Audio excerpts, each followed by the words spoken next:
आगे अच्छा AIR tips बता दो, घंटालाल जी पढ़ाई कर लो, बस यही एआईआर के टिप्स है ना बेटा। घंटालाल जी पढ़ाई कर लो बस। देखो मैं हमेशा एक बात बोलता हूं, ध्यान से सुनना, मैं ऑफलाइन बैच वाले बच्चों को ये बात बोल रहा था, आपको भी एक बात बताता हूं, ध्यान से सुनना बेटा। देखो एज अ एजुकेटर मैं आपको एक बात बता देता हूं, you have to be very very sure about it. आप सब बच्चे फाउंडेशन का पेपर क्लियर करा और आप इंटर में आ गए। आप जरा सोचिए, आपके कई सारे दोस्त होंगे जो आपके फाउंडेशन में रह गए होंगे समहाउ, किसी ना किसी कारणवश। अब आप सोचिए, क्या आप उनसे ज्यादा बात भी कर पाते हैं? Answer is no. हाँ, कोई बहुत ही पक्का सही या सही समझ रहे हो ना, वो वाला मैटर है तो अलग बात है, वरना मेजॉरिटी ऑफ द केस में बेटा आप अपने पुराने दोस्तों से बात भी नहीं कर पाते हो। ऐसा नहीं है बात नहीं करना चाहते हो या मन नहीं है, प्रॉब्लम इज आप अपने जीवन में उलझ गए हो, आप नेक्स्ट लेवल की तैयारी में उलझ गए हो, है ना, तो इस वजह से आपके पास समय नहीं है। अब सोचो, वो जो पीछे रह गए वो छूट गए बेटा रास्ते में। सेम वे बेटा आपके साथ भी हो सकता है, आपके साथ भी हो सकता है। क्या? जो बच्चे इंटर में in case by chance unsuccessful रहेंगे बेटा, जो पास हो गए वो तो आगे बढ़ गए, वो तो सक्सेसफुल बन गए, वो तो अगले लेवल के लिए तैयारी शुरू कर लेंगे। जो नहीं होंगे बेटा वो यहीं पर रह जाएंगे, इसी भवन में फंस जाएंगे। ये एक सर्कल बन जाता है बेटा जिसमें फंस जाते हैं। अब इस सर्कल में आप एज एजुकेटर, मैं अगर आपको बोलूं तो बेटा, मैंने जितने बच्चे फेल होते हैं हम उनसे भी बात करते हैं, ऐसा तो नहीं हम उनके साथ नहीं है। एज एजुकेटर मेरा काम है आपके साथ रहना। अब मैं उन बच्चों को जब भी बोलता हूं, मैं उनसे सिर्फ एक ही बात बोलता हूं, क्या? कि भाई सबसे पहले आइडेंटिफाई करो गलतियां कहां थी और उन गलतियों पे काम करो। जो बच्चे भी सितंबर में पास हो गए, इसमें मेजॉरिटी के सारे बच्चे वही थे जो पहले एक आध बार फेल हुए थे या कोई ना कोई समस्या थी, स्किप करा था। तो बेटा जब उनसे बात हुई, आप देखिए 90% इंटरव्यू पढ़े हैं, सबने एक बात बोली कि हाँ सर पहले हम फेल हुए, हमें रियलाइज हुआ कि हमने मेहनत ही नहीं करी है। जितनी मेहनत इस कोर्स के लिए चाहिए, जितनी मेहनत हमें पास होने के लिए चाहिए, हमने उतने एफर्ट ही नहीं लगाए हैं। बट ये पता कब चला उन्हें? बेटा ये पता चला जब वो बेटा एक बार फेल हो गए। व्हेन दे फेल्ड, जब वो फेल हुए तब उन्हें रियलाइज हुआ यार हमारी मेहनत में कमी है। Then they hard work, then they work hard, दोबारा से मेहनत करी, दोबारा से एनर्जी के साथ, and they got successful. That is why I always say बेटा, मैं आप बच्चों को सिर्फ एक बात बोलता हूं, आपको रैंक लानी है, आपको पास होना है, आपको कुछ भी करना है, whatever you want to do, बेटा एक बात याद रखना, सिर्फ एक ही चीज है जो आपको पास कराएगी और आपको रैंक लाएगी, दैट इज पढ़ाई। हमारा सीए कैसा है जहां पर कोई रिजर्वेशन नहीं है, देयर इज नथिंग, कुछ भी रिजर्व नहीं है, सिर्फ एक चीज रिजर्व है, दैट इज द पढ़ाई। तो जो बच्चा मेहनत करेगा, अपनी ईमानदारी से मेहनत करेगा बेटा, वो पक्का पास होगा। जो बच्चा मेहनत नहीं करेगा बेटा, उसका रिजल्ट उसको पहले से पता है। अब मुझे नहीं पता व्हाट इज स्टॉपिंग यू, मुझे नहीं पता व्हाट इज स्टॉपिंग यू। आप इतने प्रिविलेज्ड हो, मैं सच बता रहा हूं, आप में से बहुत सारे बच्चे बहुत प्रिविलेज्ड हैं, आपके पास सारी फैसिलिटीज आपको मिल रही हैं, पढ़ाई आप करने को मिल रही है, सब कुछ हो पा रहा है। बेटा उन बच्चों से देखो जिनके पास बहुत प्रॉब्लम है जीवन में, संघर्ष है बहुत ज्यादा, हो सकता है आप में से भी कई बच्चे हो, बट जब मैं उनसे मिलता हूं ना, जब भी रिजल्ट आता है, कुछ ऐसे बच्चे मिलते हैं जिनकी स्टोरी सुनते अपने आप को भी थोड़ा सा होता है यार, मतलब किस सिचुएशन में इस पर्सन ने, इस लड़के ने, लड़की ने कैसे इतनी मेहनत करके रिजल्ट पास करा। भाई कुडोस टू देयर एफर्ट्स। मैं हमेशा बोलता हूं एज एजुकेटर, मैं तो सबको पढ़ा रहा हूं, problem lies in your efforts. आप में से जो बच्चा बहुत जबरदस्त मेहनत करेगा, जो अच्छी मेहनत करेगा बेटा, वो एक बार में पास है, उसको कहीं मुड़ के नहीं देखना। जो मेहनत नहीं करेगा बेटा, पढ़ना तो उसे पड़ेगा। इस अटेम्प्ट में नहीं पढ़ा बाई चांस, अगले में पड़ेगा, उसमें नहीं पढ़ा उससे अगले में। बेटा बिना पढ़े पास तो होगा नहीं, ये पक्का है। यहाँ ऐसा नहीं है किस्मत से आप पास हो जाओगे, नहीं बेटा। यस उसका परसेंटेज रहेगा अलग फैक्टर, बट बेटा मेहनत तो आपको करनी ही पड़ेगी, उसका कोई अल्टरनेटिव नहीं है, उसका कोई अल्टरनेटिव नहीं है। तभी मैं क्या कहता हूं हमेशा, दैट्स व्हाई आई ऑलवेज से, कुछ भी करो, जो मर्जी करो, जितनी मस्ती करनी है, गप्पे मारने, जो मर्जी करो, मैं हमेशा क्या बोलता हूं बेटा, अंत में पढ़ाई काम आओगी। क्यों? पेपर में बेटा वही पूछा जाएगा, एग्जामिनेशन हॉल में मुझे वही लिखना है, सो उसको लिखने के लिए बेटा पढ़ना तो पड़ेगा ना। अब हम पढ़ेंगे नहीं, हम कहेंगे नहीं सर हमें तो छुट्टी दे दो, हमें ऐसे कर दो, हमें नहीं पढ़ना, हमें होमवर्क नहीं करना, हम तो होमवर्क नहीं कर पा रहे हैं, हमारे पास ये समस्या, हमारे पास वो समस्या। दे दो बेटा एक्सक्यूज, दे दो जितने एक्सक्यूज देने हैं। किसको दे रहे हो? मुझे नहीं दे रहे, आप ये एक्सक्यूज अपने आप को देते हो। यार मेरे को ना कल ना बहुत ज्यादा थका हुआ महसूस कर रहा था, इसलिए मैंने होमवर्क नहीं करा। ये एक्सक्यूज बेटा सिर्फ आप अपने आप को दे रहे हो, क्योंकि जिसने होमवर्क नहीं करा बेटा, ऐसे समझना उसने अपना समय अभी खराब कर लिया। ऐसा तो नहीं है आपके लिए आईसीआई कहेगा नहीं आजा मेरे सोना बाबू तेरे लिए एक दिन एक्स्ट्रा बढ़ा देता हूं पेपर के लिए, सबके पेपर सेम डेट पर है।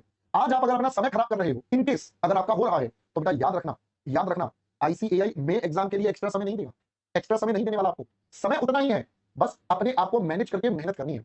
अगर आप मेहनत करोगे तो डेफिनेटली बेटा सक्सेस आपके पास होगी। You will be at the enjoying and. आप ही होंगे बेटा जो अगली बार आप में से कई बच्चे वाईटी पर बाकी बच्चों के साथ बात कर रहे होंगे, यार तुम ये करो, मैंने ये करा था, मैंने ऐसी बात मानी थी, तो बेटा आपके पास सारी बातें आप ही बोलोगे। तब बाकी बच्चे जो अनफॉर्चुनेटली रह गए बेटा, वो भी सुनेंगे, वो भी कहेंगे यार देखो हमारे साथ पढ़ता था और आज देखो हमें कैसे ज्ञान मिल रहा है। तब वो बच्चे ऐसे कमेंट करते हैं। बट बेटा practical situation is reality is, बिना पढ़ाई के, बिना मेहनत के कोई पास नहीं होगा। तो मेहनत तो आपको करनी पड़ेगी, एफर्ट बेटा आपको लगाने पड़ेंगे, उसका कोई ऑल्टरनेटिव नहीं है, ये बात दिमाग में फिट कर लो। जितनी जल्दी ये बात अपने आप के लिए एक्सेप्ट कर लोगे उतना बेटा आपके लिए अच्छा है, जितना ये लेट एक्सेप्ट करोगे उतना आपके लिए प्रॉब्लम है। और मैं आपको बता दूं, आपके एग्जाम के टाइम में पता है आपको 2 महीने कम है। Do you know that? नहीं, मैं बताता हूं। जो बच्चे जनवरी में पेपर दे रहे हैं, अब जो जनवरी में पेपर देंगे बेटा, उनका रिजल्ट आया था दिसंबर, मतलब उनका रिजल्ट पिछले जनवरी में आया था। तो जनवरी 2024 वाले बच्चे जनवरी 2025 में पेपर देंगे, तो उनके पास तैयारी करने के लिए ऑलमोस्ट 11 या 12 मंथ्स आप मान लीजिए। ठीक है, फरवरी में बैच शुरू हुआ तो 11 महीने उनके पास है, आपके पास सिर्फ 9 मंथ्स है। आपके पास आपके बैच में 2 महीने कम है। आपका रिजल्ट आया जून में, जुलाई में, अगस्त में हमने क्लास शुरू करी है बेटा, मई में आपके पेपर है। तो इसका मतलब you have 9 months to study. अब इसका ये मतलब नहीं आप नहीं कर सकते, ये 3 अटेम्प्ट से पहले जब पेपर होते थे तब 9 मंथ्स ही होते थे हमारे पास, हर बच्चे के पास 9 मंथ्स होते थे, तब भी बच्चा पढ़ता था, रैंक लेकर आता था। तो आप भी ला सकते हो, ऐसा नहीं है, but you have to make sure आप समय की बर्बादी मत करें, कहीं ऐसा ना हो बेटा समय आपको बर्बाद कर दे। So don't waste your time, बिल्कुल बर्बाद मत करो, समय को बहुत अच्छे तरीके से उपयोग करो, उसका यूटिलाइजेशन इफेक्टिवली करो, ताकि बेटा आप लाइफ में अपनी सक्सेस पहली बार में पाओ। मैं तो दिल से ये चाहता हूं यहाँ पर हर बच्चा बेटा पहले अटेम्प्ट में पास हो, मैं तो यही चाहता हूं। बट मेरे चाहने से अगर होता तो बात ही अलग थी, मेरे चाहने से अलग होता तो बात ही अलग थी। बट प्रॉब्लम इज जो मेहनत करेगा वो डेफिनेटली इस चीज को पालेगा, जो मेहनत नहीं करेगा बेटा वो अटक जाएगा। तो इसलिए बेटा समय बहुत कीमती है, मैं अपनी पूरी कोशिश कर रहा हूं। मैं आपको ज्यादा टाइम क्यों पढ़ा रहा हूं, मैं आपको हर क्लास में 10-10 15-15 मिनट क्यों पढ़ा रहा हूं बेटा, इसलिए कि मैं बिल्कुल टाइम पे क्या और थोड़ा जल्दी मैं कोर्स कवर कर सकूं, सो दैट आपको बेटा ज्यादा से ज्यादा समय रिवीजन का दूं। तो मेरा ये पर्पस है 10-10 मिनट बढ़ाने का कि भाई आपका कोर्स एकदम समय पर समाप्त हो, कहीं भी कोई भी दिक्कत परेशानी ना आए, कहीं भी कोई भी दिक्कत परेशानी ना आए। आई होप पहले बेटा बात समझ में आई। और मैं आपको एक बात और याद दिलाता हूं, आप जो बच्चे हैं ना मुझे अभी बोल रहे हैं होमवर्क नहीं हो रहा, मुझे ये समस्या है, टाइम मैनेज नहीं हो रहा, मैं आपको एक बात याद दिलाता हूं, आप वही बच्चे हैं जिनके 12th में 80%, 90%, 95%, 99% नंबर होंगे। आप वही हैं, आपने जो 12th में करा था वही यहां पर करना है। फोन से दूर, डिस्ट्रैक्शन कम, फोन से दूर, डिस्ट्रैक्शंस कम और फोकस ज्यादा।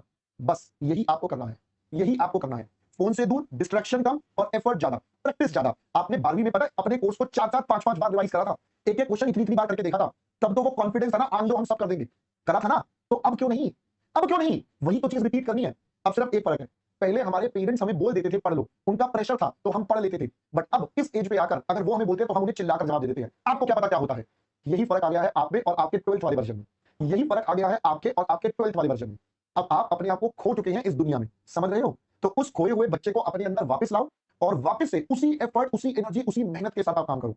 यकीन मानिए आप ही हैं वो 90-95% वाले, कोई अलग नहीं हो आप, बदले नहीं हो आप, बदले नहीं हो, मैं बता रहा हूं आप बदले नहीं हो, सिर्फ थोड़ी सी अप्रोच बदल गई है। तो please bring back your older version, bring back your older version. I hope पहली बात समझ में आ रही है। अपना पुराना वाला वर्जन वापस लाओ और बेटा इस बार अपने एग्जाम में ताबड़तोड़ मेहनत करके पास हो जाओ। मैं तो आपसे यही चाहता हूं। आगे बेटा आपकी इच्छा अनुसार है, जिसको जैसे अच्छा लगेगा वो बेटा वैसे वैसे काम करेगा। मैं तो आपको अपनी तरफ से गाइड कर सकता हूं, सब कुछ कर सकता हूं, मैंने आपको गाइड कर दिया। अब बेटा मेहनत अल्टीमेटली बेटा आपको करनी है, क्योंकि उसके अलावा और कोई नहीं है। आपको ही एफर्ट लगाने हैं, आपको ही मेहनत करनी है। मैं आपकी जगह मेहनत नहीं कर सकता।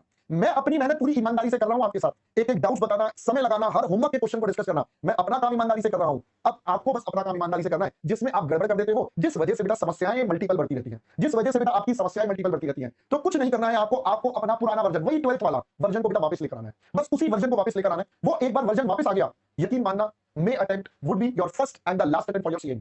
फिर आप सीधा सीए फाइनल में मिलोगे और मैं बता रहा हूं you will be the one जो सबसे ज्यादा खुश होगा उस दिन, जिस दिन आपका रिजल्ट आएगा। एक आप सबसे ज्यादा खुश होंगे और दूसरा आपसे भी ज्यादा खुश होंगे आपके माता पिता, और कोई नहीं, तीसरा कोई नहीं।